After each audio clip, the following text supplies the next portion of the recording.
안녕하세요. 글로벌 오턴스 최영석입니다. 오늘은 금요일입니다. 지금 영상을 만들고 있습니다.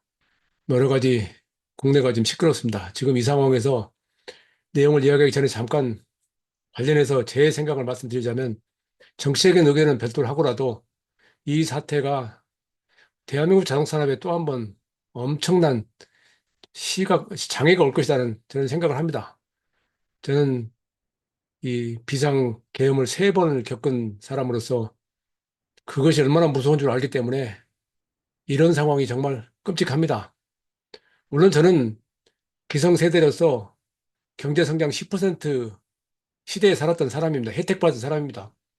저는 항상 강의할 때도 그런 이야기 하지만 우리 세대가 생각해야 될 것은 다음 세대들이 우리 세대만큼의 뭔가 누리도록 해줘야 한다는 마음을 가져야 하는 생각을 가지고 있는데 그런 면에서 정말 이번 사태가 저는 가슴 아프게 다가옵니다. 어쨌든 자동차 산업이 앞으로 또 다른 시련을 겪게 될 것 같고 그걸 극복하는 것은 그렇게 만만해 보이진 않습니다. 우리의 경제 조건, 그리고 외국과의 관계, 이런 것들이 거의 와해된 상태에서 무엇을 할 수 있을 것인가는 그렇게 쉬워 보이진 않습니다. 그러나 항상 대한민국은 그럼에도 불구하고 그런 상황에서 극복해 왔습니다. 지금까지 그래 왔습니다. 그걸 믿고 갈 수밖에 없죠.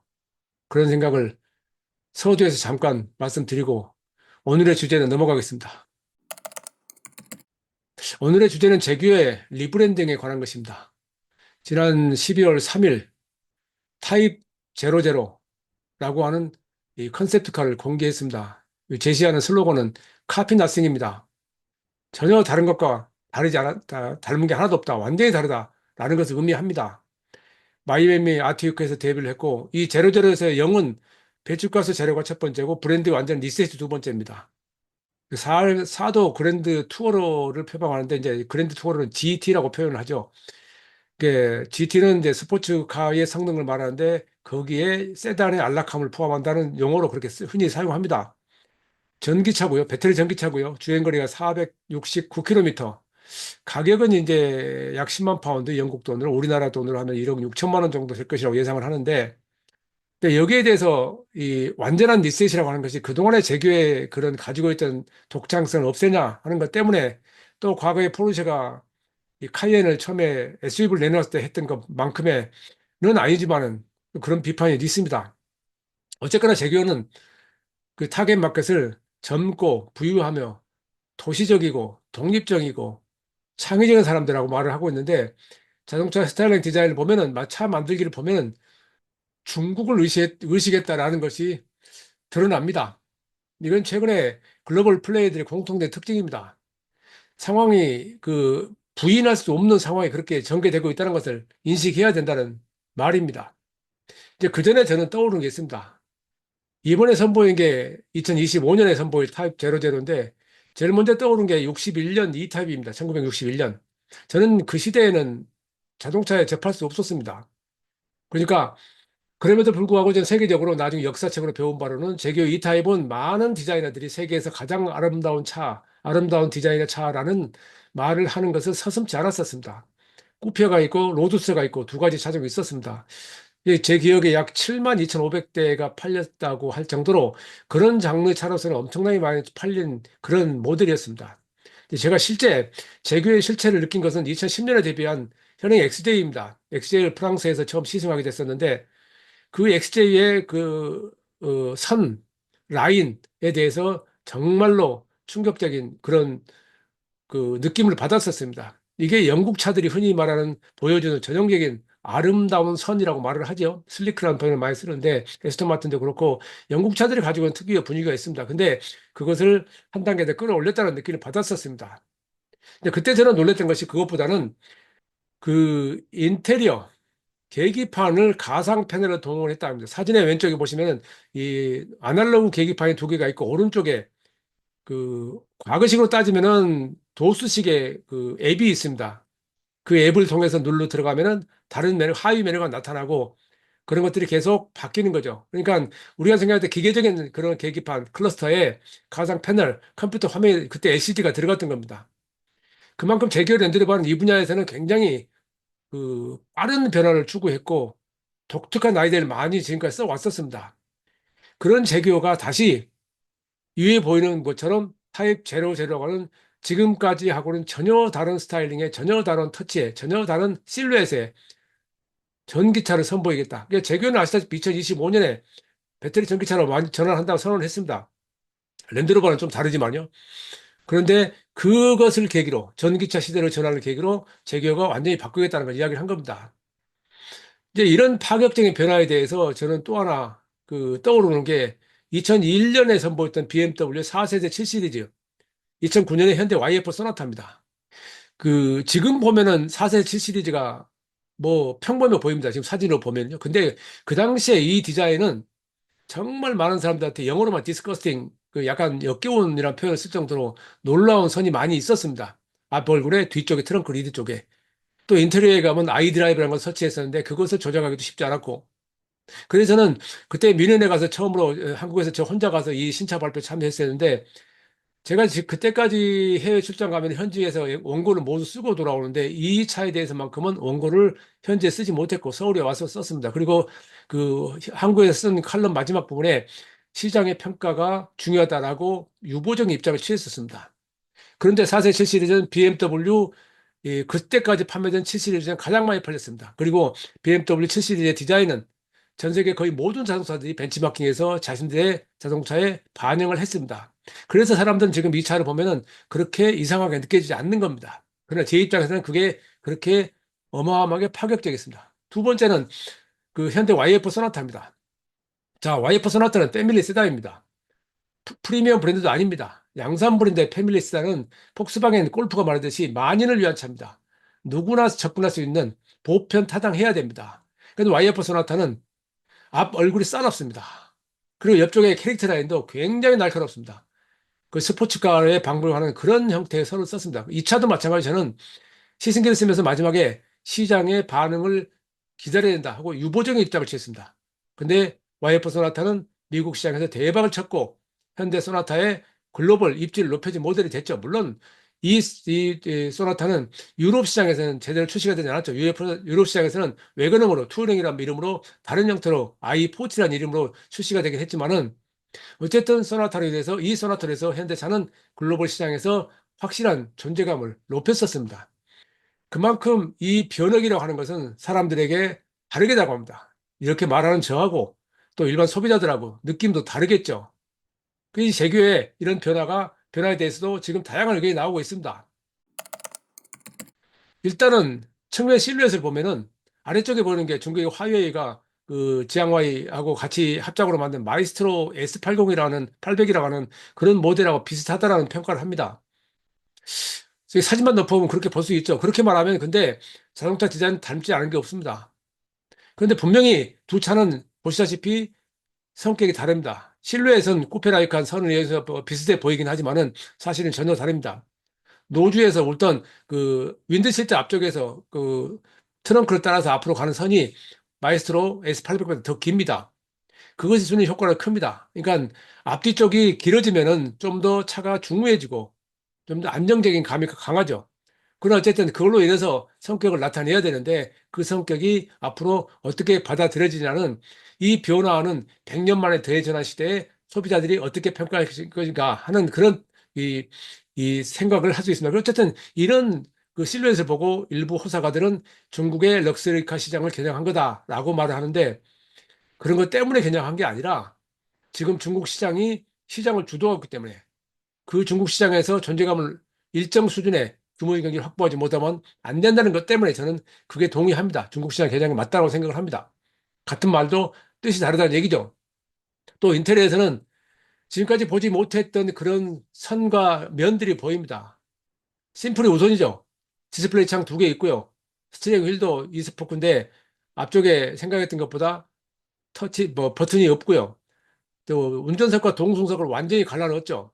여기에 다양한 새로운 형태의 재질을 쓴 그런 디테일을 하고 있는데 운전석과 동승석을 완전히 분리했고 각각의 디스플레이 창이 있는데 이 디스플레이 창이 상황에 따라서 집어넣을 수가 있습니다. 그러니까 자율주행까지 계산한다라는 그런 의미로 만들어진 거죠. 과연 내년에 출시할 때 이런 모든 것들이 적용될지는 알 수 없습니다. 컨셉트카 또는 스터디 모델이라고 그러죠. 이 스터디 모델들이 실제로 어떻게 실차에 반영될지는 지켜봐야 되겠지만은 최근의 흐름은 컨셉트카하고 실차하고 큰 차이가 나지 않습니다. 20세기만 하더라도 컨셉트카는 그냥 그 컨셉트카의 디자인 모티브를 가져오는 그런 정도였다면은 지금은 실행에 가까운 양산에 가까운 컨셉트카를 만드는 게 특징이고, 그래서 이 제규의 타입 제로제로도 앞으로 이런 그 컨셉트카의 개념을 거의 따라올 걸 생각을 합니다.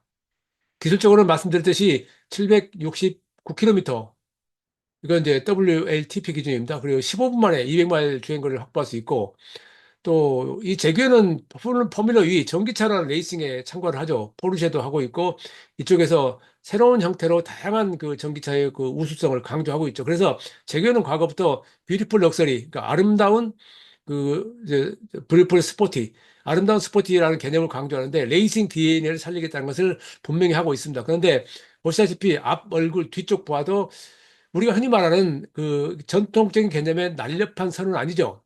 날렵하다는 것은 흔히 말하면 실루엣의 웨지를 말하는 겁니다. 뒤쪽이 높고 아래쪽이 낮은. 그래서 노주가 거의 없어야 되죠. 그런데 이렇게는 노주가 거의 사각형 정면으로 돼 있고요. 뒤쪽에 트렁크 리드가 하고 그 아래쪽에 범퍼 쪽으로 가는 이 패널도 흔히 말하는 공기 저항을 줄이기에는 그렇게 쉽지 않은 그런 선입니다. 자, 그래서 제가 실체가 나올 때 어떤 모양일지 궁금해한다고 말씀을 드렸었는데, 이게 이렇게 되면은 이 실체 앞으로 그 무엇을 적용할 것인가 상당히 중요해지는 거죠. 또 일단 사진상으로만 발표됐기 때문에 모든 걸 말씀드렸지만 여기에 많은 센서, 카메라, 라이다 뭐 이런 것들이 고주파 센서 같은 게 어디에 어떻게 장착될 것인가 하는 겁니다. 만약에 라이다를 탑재한다면 고정형 라이다를 탑재할 장소가 일단 이 그림만을 본다면은 운전석 앞에 룸미러 쪽에 설치된다는 것 정도로만 상상할 수 있습니다. 네, 어쨌든 그렇다면은 측면은 어떻게 하신가? 지금 사이드 미러가 없죠. 사이드 미러도 디지털 미러 되겠죠. 디지털 미러가 이런 형태로 했을 경우에 360도를 보여줄 수 있느냐는 그런 생각을 할 수 있는 겁니다. 자, 그래서 제가 스터디 모델과 양산 모델이 다르다는 말씀을 드리는 겁니다. 어쨌든 이 추구하는 것은 럭셔리입니다. 고급화입니다. 롤스로이스 스펙터를 경쟁 모델로 했다라고 하는 이야기가 나오고 있는데 결국 이제 그 돈 많은 사람들 위해서 만든 차라고 하는 얘기거든요. 네, 그래서 일반인들이 생각하는 차의 실용성과는 약간 떨어질 수도 있습니다. 그래서 지금 우리가 동승석과 운전석을 가르는 이 가운데 센터 스택, 센터 콘솔 이 분야도 전혀 다른 그림을 그리고 있는데 그것도 이게 정말로 이렇게 플로팅 타입으로 해서 나타날 것인가 하는 것도 그렇게 간단해 보이지는 않은 내용입니다. 어쨌든 문제는 지금 추구하는 것은 여기에 추구하는 것은 전기차 시대의 고급화라는 겁니다. 그러니까 전기차 시대라는 것은 디지털화로 이어집니다. 그 디지털화가 어떻게 될 것이냐?